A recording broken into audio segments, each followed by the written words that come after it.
Rolling with Nat 20. I'm Nat 20. We're back with more Keeper RL in the Keeper mode, and we have successfully not been murdered by the dwarfs. We did set part of our forest on fire, unfortunately, but there's plenty of trees in this map. We won't run out, I think. Maybe. Probably. I need them to build this up here, and they did it. Good job. Because I need to come up here and start making mana, because I need to research geology so that I can get some stone and some iron. I'm going to dig out just a little room up here for treasure. Dig, dig, dig, dig, dig. Dig it up. Dig it up, imp. Build treasure up there so we can store our money. And once we eventually do get iron, we'll put a training room in there. Don't have iron working, so I don't have access to the forge. I could create a graveyard already. Should I? I think I will. It is important to put a door on the front of the graveyard, otherwise all of the horrible miasma from the bodies will pour into your dungeon and cause sickness and sadness. Now before we can do that, we need stone. And before we can stone, we need geology. And before we can geology, we need more mana. And before we can get more mana, we need more time. Why did you pick up this robe? Don't pick up that robe. Drop that robe. And you wear that chain vest like a boss. So your chain vest, you keep it. You keep that on. You keep it on lock. Unless I find something better for you, you keep that on. Alright. Geology. There we go. Dig out some iron over here. And that iron. Once you're done with that, come up and get this stone.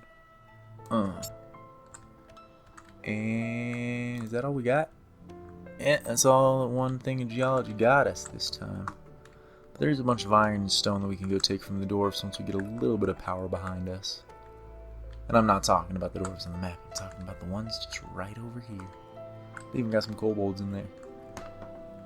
Which, by the time we can push the dwarves and take their stuff, the kobolds will be nothing. Nothing. Alright, we've got enough wood for everything we built. We just need to start building this training room with the iron. We can maybe start getting something that's not a goblin. Or I can even set 2 of my goblins to be training. You don't get to eat or sleep, goblin. Crud. Got another goblin. I don't want to be loaded up with too many goblins. But then again, I'll take what I can get. Put 2 of them training in here just so that I can have some sort of combative force. Anything would be better than nothing, even just as a distraction. With all of the iron we got from there, we're able to build out this thing. I do greatly wish that we could get ourselves some shamans. Loop. Loop. No, not that one. We'll make the library a bit bigger. And unfortunately, in tearing down those walls, we killed the torches. And I guess this is a new alpha build, so I should let everybody know. I build torches in specific rooms because they're required to raise the efficiency in those rooms. So as you can see, the workshop efficiency is at 100% because I have 9 fully built workshop locations, which requires a room of 5 by 5, so 25 squares of workshop to build that, and lights enough to illuminate the whole room. Same with the training room. Same with the library. Now you see how they haven't installed the lamps yet, so it was at 75, and now they put in lamps, 100, 100, 100. Yeah. We need more trees. Come cut down some trees. Don't do it too concentrated. Ugh. The fire took out a good portion of our forest, unfortunately.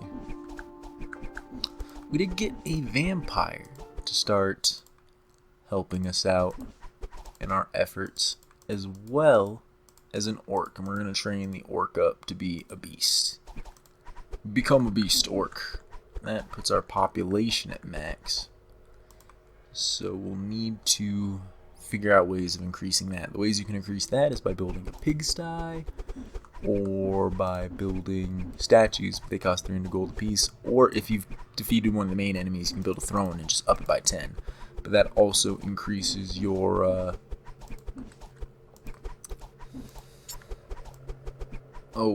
your chance of being attacked? Your threat rating. That's the word I'm looking for. Hollowing this out a little bit because I'm going to build pigsties. I'm probably going to have to build a little bit around the corner to get the full bonus from that. You can get up to 4 population from pigsties, as you can see in the bottom right there. And I will try to research that as soon as it becomes feasible. Unfortunately, just to survive, we had to research our sorceries much quicker than I would have. But it did work out, and we did survive. And it's been working out pretty well for us so far. It is nighttime, and I have a vampire, but he's not very good yet. Once he gets more powerful, some better equipment, some spells perhaps, he might be the one to come in here and take out some dwarfs for us. But for us to get to that point, we need to research things, and I need ironworking really, really badly.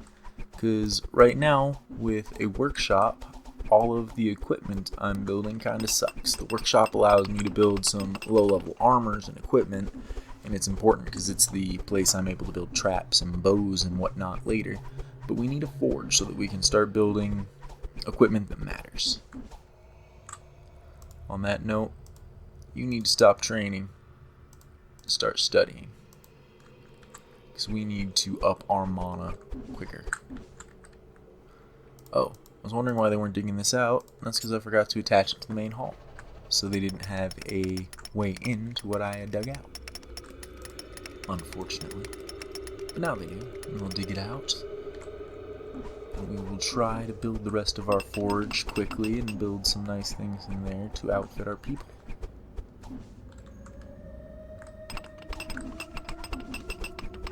What else can we do while we're waiting?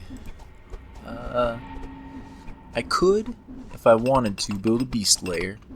The beast lair just requires wood, and there's plenty of wood as a resource to build, and that gives us access to beast creatures which would come in, which can be helpful. It can give you valid creatures like a strong bear or a pack of wolves that one by one aren't that powerful, but in the pack that it gives you are pretty strong. But it can also give you some stuff that is not super helpful in the campaign mode, like a raven or a bat, both of which in the single map mode are helpful in mapping out the area, which is much larger and full of everything that you're going to encounter. In the campaign mode, we have the multiple maps, and the raven and bat become much less useful because they cannot go across the map line to research or to view stuff. I'm going to get the pig breeding because I would like to increase my population as quick as I can. And as I thought, I'm going to have to dig out a little bit more in here to be able to get my full 4 bonus. Boom. Am I going to have to dig out even more than that? I'm going to wait for them to finish placing that down. They've run out of wood. They need to go get more wood. Go cut all this down before it gets burned up by stuff. Daylight comes, so there must be autosaving. And with one of our things, we get a new vampire, which is super cool. We're going to tell him to go study right now as well. Both because we need the mana and because a vampire with spells is actually a pretty strong thing to have.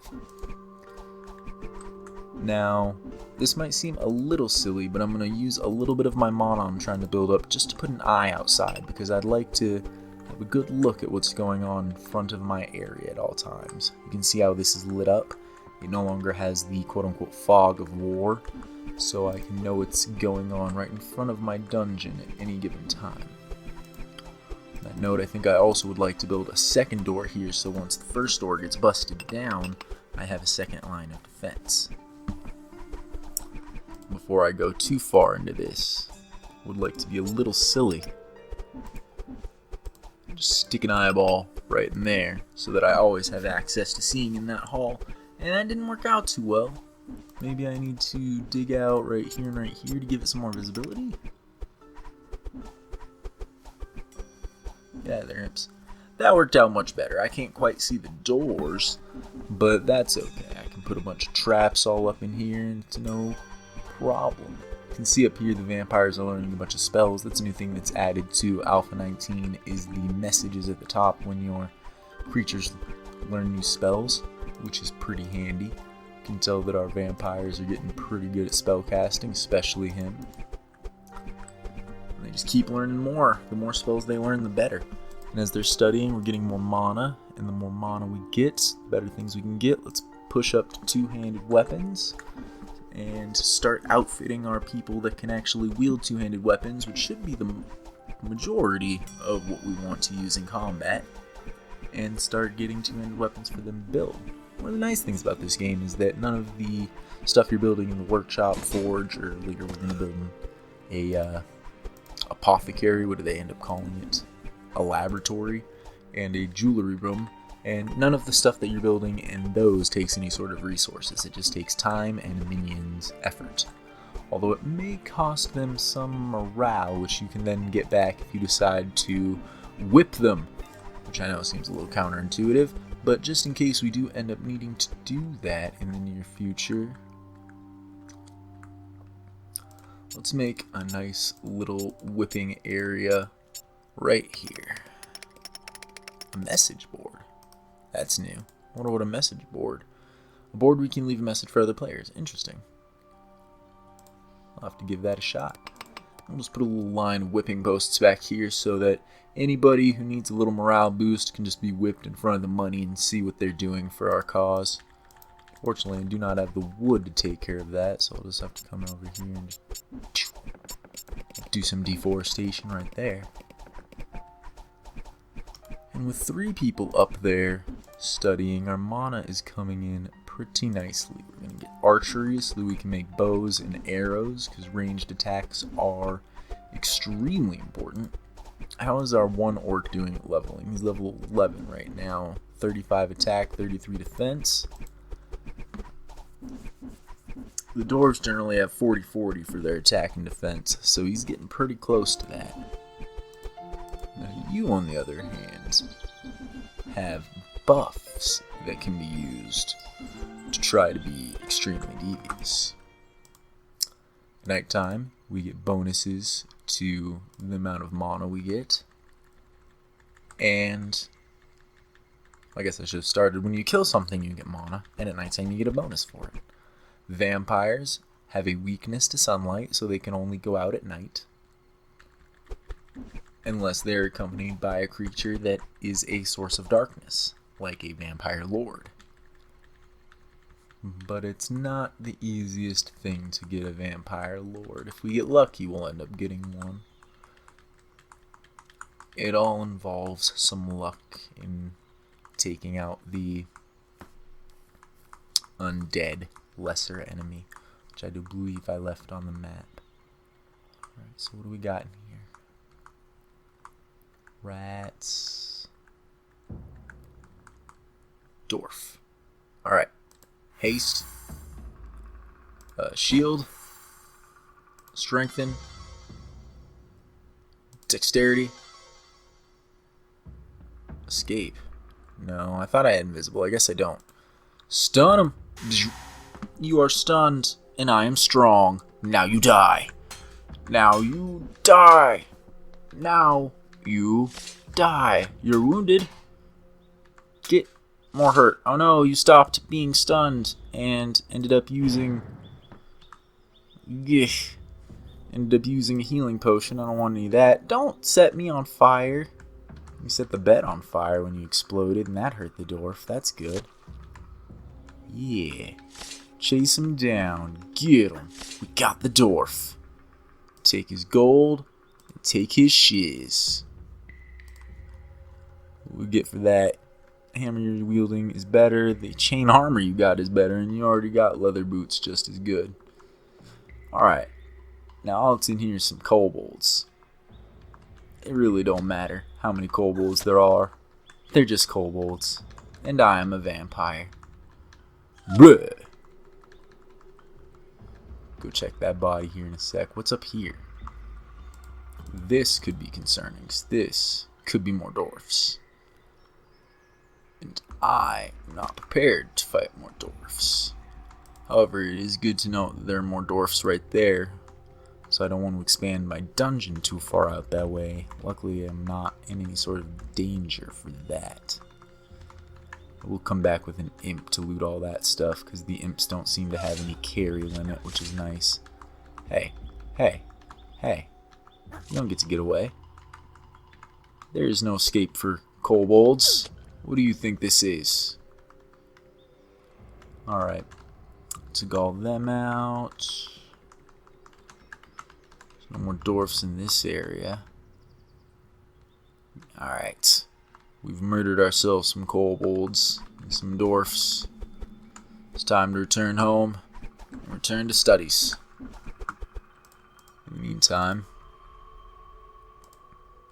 we shall take one of these imps and come over here and loot all of the important stuff. What important stuff was there? Well, I don't need imp corpses. Imp corpses are a little lame. But all of this, all the rocks and ore that I can get to at this point, all that's mine for whatever building purposes I need, if any. That dwarf corpse is mine. These kobold corpses, all mine. And more rocks, more corpses. Oh, that one's a fly corpse. I guess we're bringing a fly corpse back too, so I'm too lazy to drop it. And it does seem to be accurate that the imps don't seem to have any sort of carry limit, which is nice, because then I can use them to go pick up all the stuff that I want.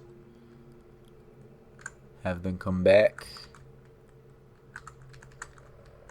Make sure they're in the main hall. Blue. Let it go. And what else? What do you got now? Alright, I'll manually dump this stuff, because I don't know that if stuff that I've automatically picked up will end up getting dumped. Yeah, just dump all these corpses in here. They'll figure it out. You'll figure it out. Yeah. Rearrange it however you need. Or not. I don't know. Maybe I need to tell you to do something with them. I've never actually tried just dumping the corpses off in the graveyard myself. Prioritize that. Nope. Fetch all that. Yeah, fetch it. Do stuff with it. There you go. There you go. Oh, man. I feel like not a whole heck of a lot has happened in this episode. But it is almost time to be up. I guess this was just a building episode. Oh my god. There are too many pigs in these. We're not going to build more pigsty up in these, but we're just going to expand these, because these pigs need room to roam, yo. And they need room to smell bad when we kill them. Okay, maybe I will build more pigsty, because they don't seem to want to roam on the not pigsty. And they need room to roam, yo. There are a lot of pigs there. We got a zombie from one of our things, and another vampire. Set him to only be studying And you have almost completed your repertoire of spells. Oh, before we go, we can use all that mana that we got while training and killing things. We are going to want Master Sorcery and Alchemy. And then next time we'll build a laboratory to use our alchemy, but I got Master Sorcery so that we have access for our Keeper, our best spells, and access for our vampires, the ability to learn them from studying. Because 2 of our vampires are already pretty beastly on their spells, and if I can have 3 vampires with beastly spells, we can be in pretty good business. Before I forget, grab a couple of trees to knock that down to finish out the pigsty I got. And then we'll finish this up and continue another night. See you guys later. Bye.